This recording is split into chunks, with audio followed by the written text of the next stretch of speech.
Mnamwona Mungu, mnamwona Mungu, mnamwona Mungu, mnamwona Mungu ameniona, Mungu ameniona, Mungu ameniona mpaka sasa nimepona. Mungu ameniona, Mungu ameniona, Mungu ameniona, sasa mimi nitamwachaje? Mungu ameniona, Mungu ameniona, Mungu ameniona, sasa mimi nitamwachaje?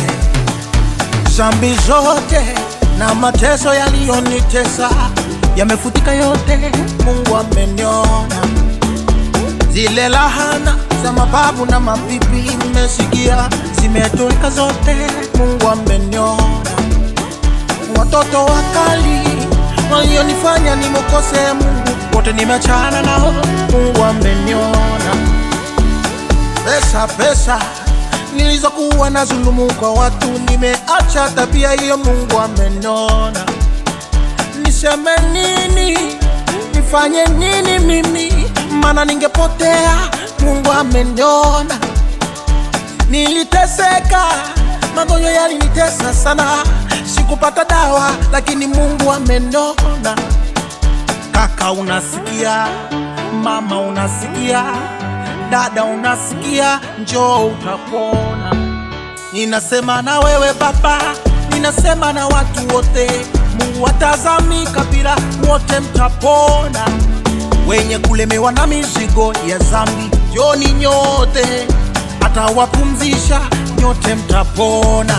Mungu ameniona, Mungu ameniona, Mungu ameniona mpaka sasa nimepona. Mungu ameniona, Mungu ameniona, Mungu ameniona, sasa mimi nitamwachaje? Mungu ameniona, Mungu ameniona, Mungu ameniona, sasa mimi nitamwachaje? Kama Shadraka, Meshaki, Abednego kwenye tanuri la moto walitoka salama. Mungu aliwaona. Waliowatupa wakabaki wanatoa macho, wanawashanga Mungu alivyowaona. Hata Danieli kwenye lile tundu la simba alitoka salama. Mungu alimuona. Hata waliomchongea wakabaki wanamshanga, wakatupa wakaliwa wenyewe na simba. Mungu alimuona.